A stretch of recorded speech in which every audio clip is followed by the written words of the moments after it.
episode of Be a Grand Prix Driver, the show that's been following the Exchange in March 2003 UK F1 Drivers' Challenge. We are finally down to our last two contenders, but only one of them will win the prize of being in this thoroughbred Grand Prix race here at Monza in Italy. With it comes the fantastic opportunity of a racing contract with the team that manage Formula One star Jenson Button. 22-year-old Mark Johnston from Ireland and 38-year-old Neil Purdy from Scotland are the final two who must now go head-to-head. Car design student Mark has kept smiling through even the toughest rounds of the competition, but has he got the edge to make it to the checkered flag? With this competition going on, it is quite serious, especially when I've got the balaclava on. There's very little smiling going on now. Smiling's a great medicine as well as laughter, you know, so it keeps me well. Scottish JCB driver Neil was one of those with the least experience in the competition, but his grit and determination won through. My weakness, I'm possibly too laid back. I have to dig deep to find the sort of inner strength to ultimately win this competition. Over 3,000 people applied to the competition, and for the 1,000 competitors who were selected, round one was a baptism of fire. Come on, dig in there! Bernie Shrewsbury, a fitness guru to F1 star Jenson Button, pushed the contestants through a punishing physical assessment. And at the end of the fitness, there were just 250 survivors to hit the tarmac for round two. At Birmingham, those 250 screeched and skidded their way around the karting track as the judges continued their hunt for natural talent. They were joined by Formula One star Jenson Button. You can't slide a Grand Prix car like that. That's the problem we're going to get. We're We're going to get the formulas and try and do all this. It's just not going to happen, is it? I've been psyching myself up all day towards this, so as long as I don't overcook it because it means so much. BMW saloons awaited us at Croft in Yorkshire, and with the stakes getting higher all the time, tempers flared. You hit the dirt, Roy. You hit the dirt, Roy. I don't think so. Well, we'll find dirt on the car so you can get out and have a look. In the Quantum kit cars, most of the competitors messed up. But Mark Johnston emerged as a real talent. Better than me. It reminds me of being back at home, throwing an old rear-wheel drive about. Good fun, yeah. Only 20 drivers made it through to the next round, which took place at Rockingham Racetrack. Let's see who can drive, because that's what we're here for.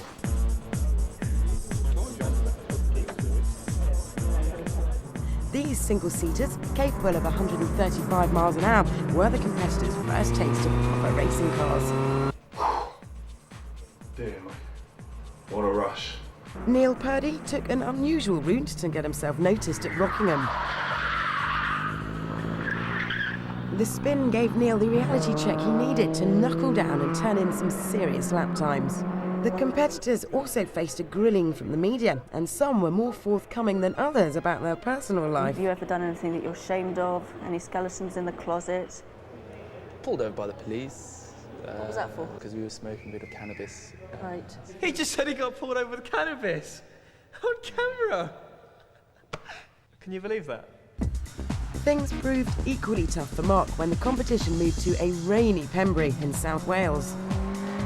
This is just a whole new cup of tea, I tell you. My God, those cars out there are proper racing cars. Neil Purdy found the Formula Renaults an exhilarating challenge. You just feel you can really go for it. So to get this far is a bizarre feeling. The 12 remaining drivers powered their Formula Renaults through sheets of rain, and while Mark and Neil managed to keep a cool head, the strain of some of the toughest conditions in the competition proved too much for some. Crying. Sad as that. Now, with only 6 drivers left in the running, it was time to wheel out the Formula 3 cars. The rain at Pembrey just kept on falling as Mark and Neil went head-to-head against the considerable talents of experienced driver Lars Sexton. And Lars wasn't the only man to look out for, as talented newcomer Paul Hopkins really began to shine. A semi-professional mountain bike racer, he took the rain in his stride and stunned the judges with some great lap times. Come on, Scotty's boys. And the competition to be the best was just as fierce in training, with Mark and Lars going head-to-head in the gym as well as on the track. It was bad news for Lars when he failed to make the final three. Lars, it's not for you. If it's any consolation, the one person that didn't want to go up against in an F1 car was you, but you're just too quick.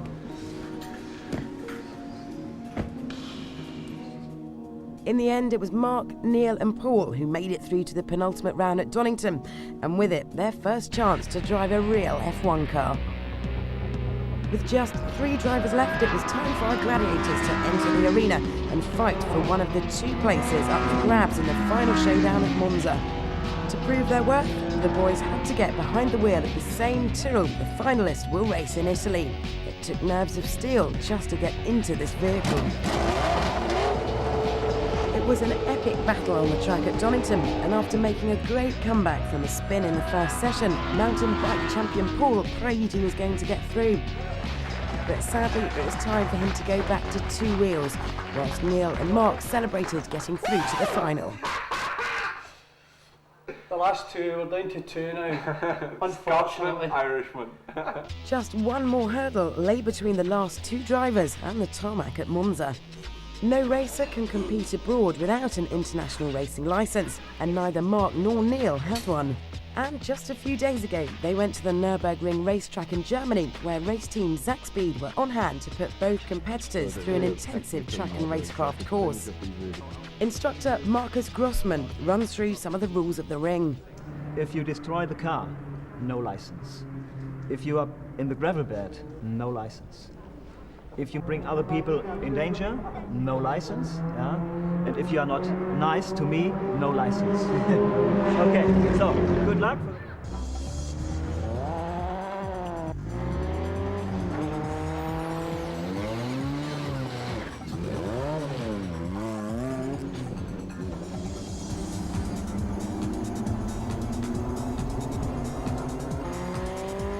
Under close observation from the German instructors, Mark and Neil start to put in some serious laps.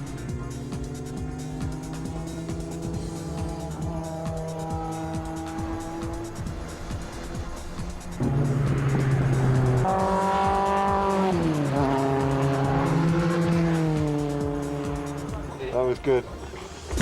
That was a lot of fun. There's some very fast corners in that circuit. Really, really good. Oh, don't get it. Please. But Neil's had too much fun and is caught out by an instructor. Oh, 6-3. The rev limit on these cars is 5,000 RPM. Neil has over-revved the engine and hit 6,300. Whoops. Competition organiser Tim Matthews is right to be concerned. Over-revving the engine could count against Neil and jeopardise him getting his licence to race at Monza. Now they must wait while the German instructors compare notes and make their decision. Have the boys done enough to get their licences?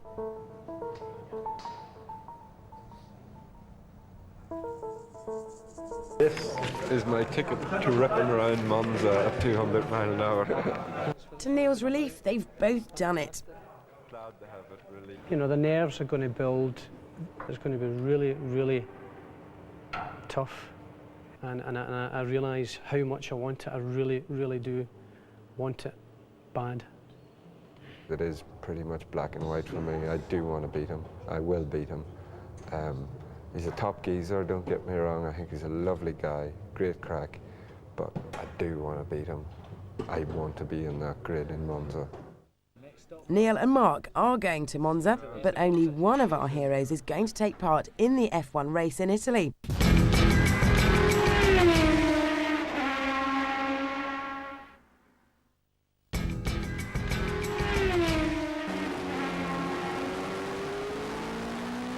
Welcome back to the UK F1 Drivers' Challenge, and we're on the track at Monza in Italy.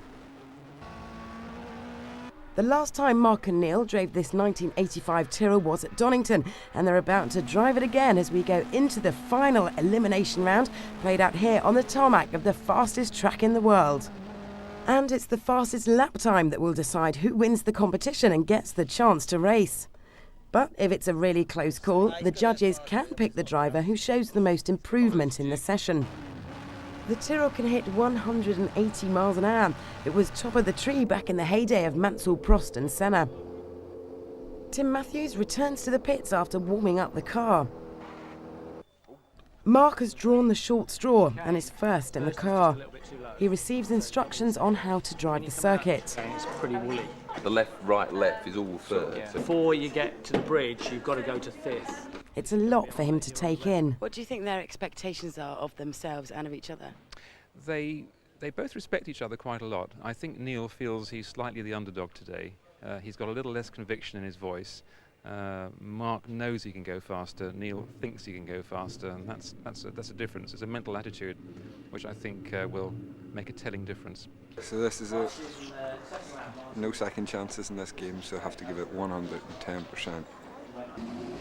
Both competitors will each drive 14 timed laps. In the right hands, the Tyrrell is capable of lapping Monza in under 1 minute 50 seconds. All Neil can do is watch and wait.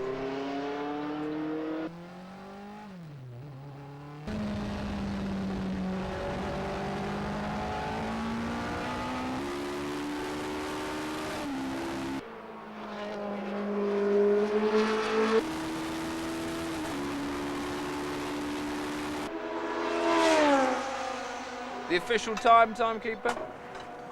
1:55. Hey. A time of 1 minute 55 is an amazing first lap. Remember, Mark's only had a few hours in an F1 car. Can he build his speed and keep the car on the track? And another second first. I mean, it's just so progressive. By lap 7, Mark's down to 1 minute 52, taking each corner faster and faster. He's looking unbeatable. Puts the pressure on Neil a bit, doesn't it? Mark's getting close to the car's top speed of 180 miles an hour. With only 2 laps to go, Mark's in with a real chance of hitting 1 minute 50.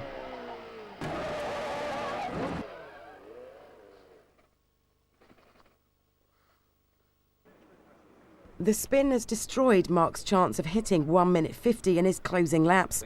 His best time of 1 minute 52 is the time Neil now has to beat. We're losing time and you've lost a lap, so you're 1 down on your final run. Could do better. Looking at his face just then, I think he got himself a bit scared. He's seen other people fail earlier in the competition. Now he's got a very serious situation. I think he is now scared stiff of losing. Well, he's also realised he's not immortal. Now it's Neil's turn. So far in this competition, he's never beaten Mark's lap times, but Mark's spin has given Neil a real chance. Throughout the previous rounds, Neil has always worked steadily but slowly to improve his times, but today he only has a few laps to prove himself a winner. There we go, 1:55.75. 1:55.19. Well, it's a bit like the thinker Neil against the natural talent Mark. 1:54.72. 1:53.74. It's very impressive indeed.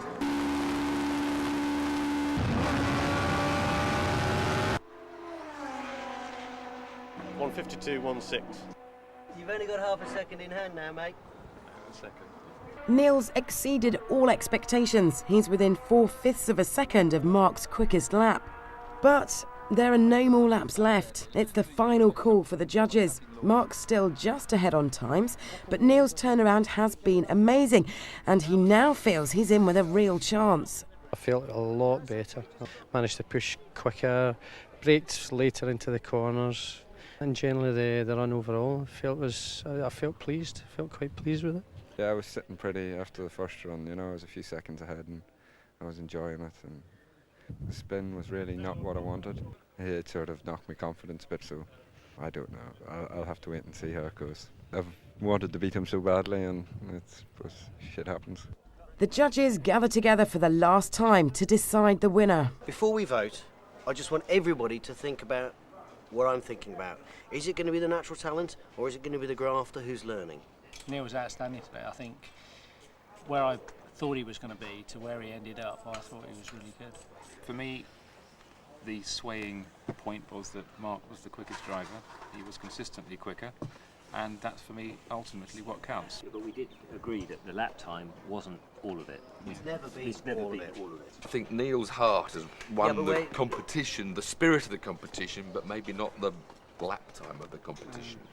And I think it's complicated. At the moment, I want to have Mark's driving ability and I want to have Neil's attitude. And at this moment, I don't know which is the best choice to go with. I'm in a dilemma. The moment of truth has arrived. After hours of debate, the judges have finally reached a decision. It's time to hear their verdict. And so to the final result of the Exchange of March 2003 UK F1 Drivers' Challenge between two fantastic competitors, we have to say. It's been awful sitting judging between Neil and Mark. We've had two very different approaches. We've had the laid-back style that has improved in nice, gentle steps. We've had the heart on the sleeve approach from Neil, who's leapt forward and made huge gains today. But sadly, for only one of you can the dream continue. And I think it's quite right. I ask Tim now maybe to reveal the name that is now on the Tyrrell in front of us. Well, as you can see, there's two names on it now. There's my name on it and Martin Brundle's. And there's going to be one more.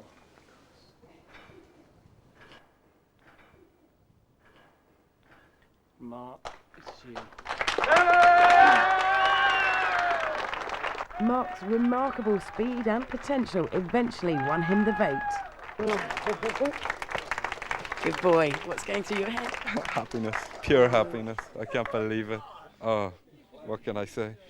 Is it sort of more than you've ever dreamt of? Oh my God, I'm starting a Grand Prix on Sunday.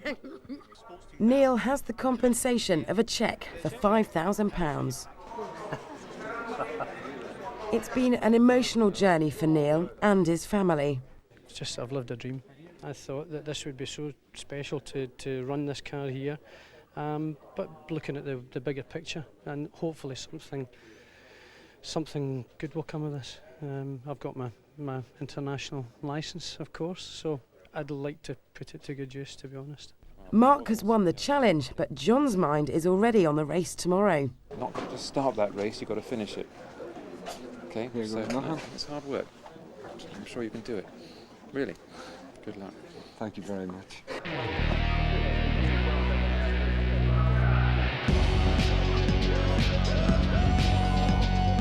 Mark's seen off 1,000 competitors, but for his first F1 race, he's still got to qualify for a place on the grid against some of the most experienced drivers around.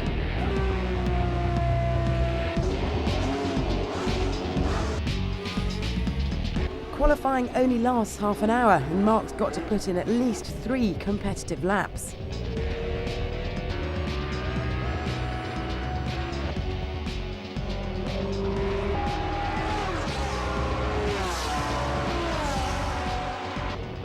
The classic F1 Tyrrell has already had a punishing time on the track, and Mark's hit a problem. He's lost 2 gears and he can't complete his first lap. He returns to the pits. The gearbox has a major problem and there's no time to lose to get it fixed.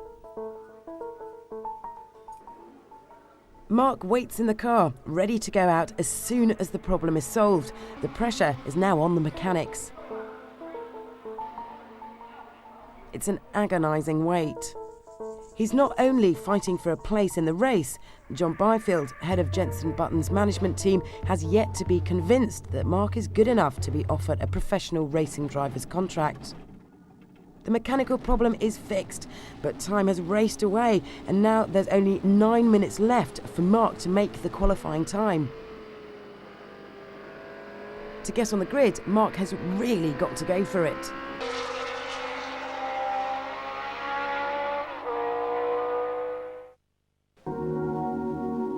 It's race day, and Mark's made it. He's on the grid.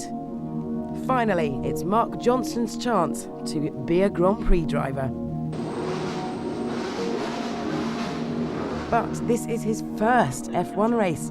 All his rivals in this official international race series have been battling with each other for years, and Mark is right at the back of the grid. It'll be tough to impress Byfield now. Right, how long have we got? There are 28 cars ahead of Mark. The race is only 12 laps, so he hasn't got long to prove he's got the right stuff to be a winner. Mark's off like a rocket, immediately overtaking 4 of his rivals.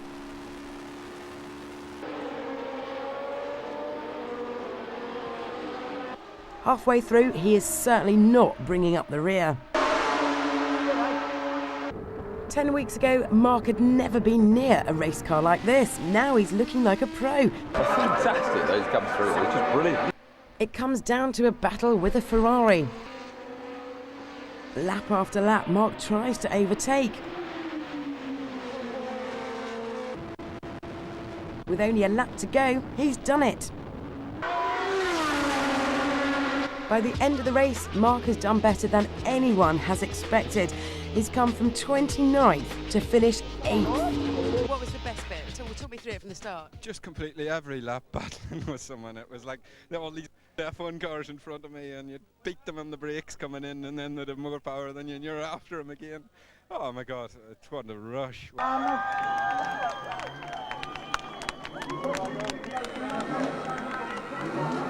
Mark wins the prize for coming top in his class for his type of car. For Tim Matthews, this is the culmination of a dream. The competition he's taken years to create. Seeing the winner racing in his car, and just maybe watching a star being born. You're very proud of him? Very proud. I'm very excited to be involved in a competition that's discovered, you know, someone that would never have been discovered had it not been for this competition. I think that's what's fantastic about it. Mark's done spectacularly well. I think he's got a lot of natural flair. He drives with natural rhythm, and I think in 5 years' time, he could be showing some of the Formula One boys the way home. John Byfield awards Mark a contract to join the same team that managed Jenson Button.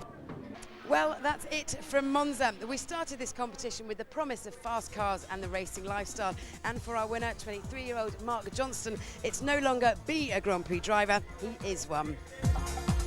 If you think you've got what it takes, you can enter the 2004 UK F1 Drivers' Challenge. Every entrant will get a chance to go karting. Just call 090 1499 9655 before June the 8th. Calls cost 50p. Good old Gareth.